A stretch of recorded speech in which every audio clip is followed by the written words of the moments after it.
Hey everyone, it's another Monday. In fact, it is the very first Monday in the month of February. I love this month because it's the last of winter where I live. And so it's so very exciting that spring is close on its way. But it is also the month of love. We're all talking about that. It's Black History Month. There's so many great things about this month.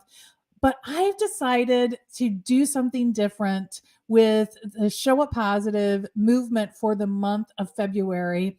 And that is to issue the Brave Self Love Challenge. So I want to talk to you about that today. So I'm combining together a couple of Show Up Positive sparks. So we have Brave, which is one way we can show up positive, and we have self love, which is another way. And we're going to mash those together. Brave self love.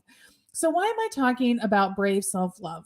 Well, the truth is that there are many things that we really need for our own health and well being, our mental health, our physical and emotional health, but we don't always ask for or tend to those needs. Sometimes we subjugate them to other things, like out of fear that we might be not liked by other people for asking for them to treat us a certain way or say certain things. We don't stand up for ourselves in ways that we think that we actually need, but we don't, we just don't think that we have the right to that for some reason.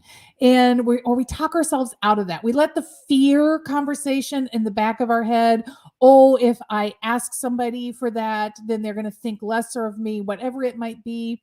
And so we don't always show ourselves the amount of self-love that we could in getting our needs met and taking care of our well-being. And let me tell you something.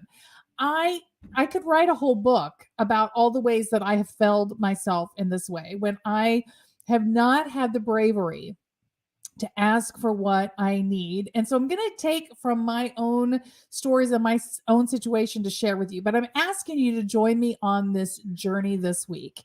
And where we're going to start at is I just want to start this week with noticing our own internal needs, because that is really the most important first step, right? We've got to start listening to ourselves. We've got to listen and notice those needs. So I've posted a few things. If you haven't seen those posts, but you're just watching live, let me share. So brave self-love, what we're going to talk about this month, right?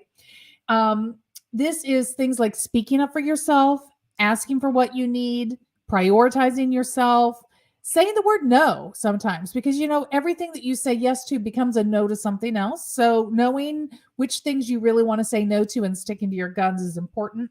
Setting boundaries and risking likability.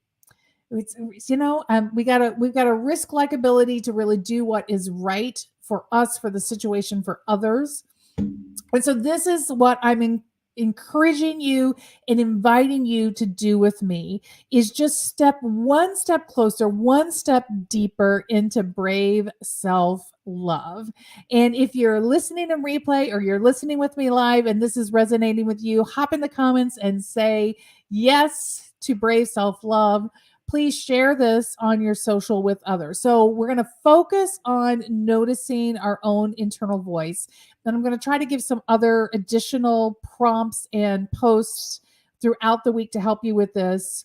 So be watchful for those. But I'm going to share a very simple example from my day yesterday with you. So yesterday, I was very busy with a lot of different moving parts at my house. My daughter had a sporting thing that took up most of the morning. And then by the time that I got home, I was on the whole domestic goddess chore list, right? So I've got laundry to do, I've got cleaning to do, all of those things. And I decided that my self-love act yesterday was that I was going to invite my family members to help me with those things. Normally, I would be like, well, this is my job. This is my duty. I do the laundry. I do these things. I will just do all this work. And sometimes, honestly, I might feel a little resentful about the fact that other people are lounging around the house and resting and relaxing while I'm on the churn of getting work done. And so rather than letting that resentment reside in the back of my head, Instead, I just simply asked for help. So I said to my daughter, for example, we brought all of her athletic stuff home, and there were some things that needed to a little cleaning before they could go in the washing machine. And I said, hey, when we get in the house, will you take 5 minutes with me and help me, and let's get these things cleaned a little bit so that I can then put them into the laundry. Simple example. Whereas in the past, they would have just got dumped somewhere, and then when I got around to doing laundry, I would be doing all of that myself. So that's what I was talking about, noticing, about just looking for those places where your default is to just do it yourself, or ignore this voice in the back of your head, or discount what you were thinking, and instead say yes to yourself. Yes, I'm going to ask for help. Yes, I'm going to speak up and say, actually, what I would really prefer is, instead of agreeing to something that isn't exactly what you want. Because you don't have to demand that of somebody else. You can say, actually, what I would prefer is if you did fill in the blank X, Y, and Z. Would you be willing to help me out in that way?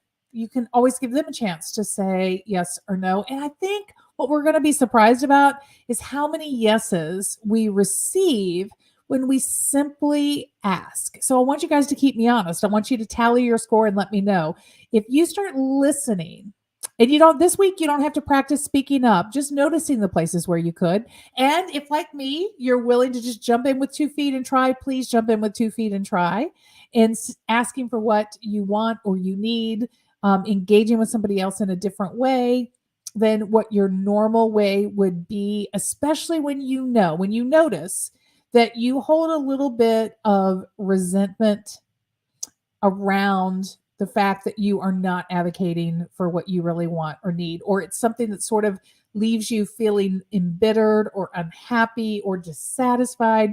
These are all clues, but you need some brave self-love, right? If so, when you're feeling those feelings, that probably means you need some brave self-love. I'm going to give you all kinds of other cues. So be sure that you're following me on social. I'm almost out of time. But that's it. Okay. This month, we're going to talk all about brave self-love and lots of different practices that we can do. I hope that you're with me. If you are, make sure you hit me up in the comments and say I'm in or whatever. And then let me know how your journey is going. I want to do something I normally don't do a Monday Minute, but I just want to take this moment to celebrate something that is really big in my world and share it with you. I recently had the opportunity to contribute to a conversation with Forbes magazine editor Maggie McGrath about quiet quitting, quiet firing, quiet hiring. What does all of this mean?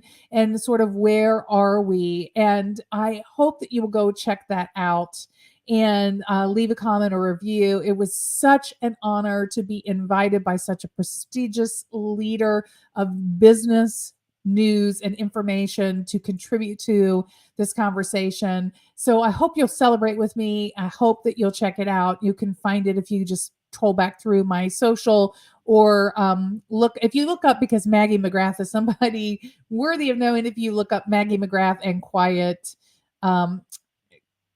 hiring, you will see that video link. Well, that's everything we're going to share with you today for Monday Minute. I'm so happy to be live with you again. I apologize. I've been traveling, and this is my first live in a couple of weeks, but it is great to be back with you.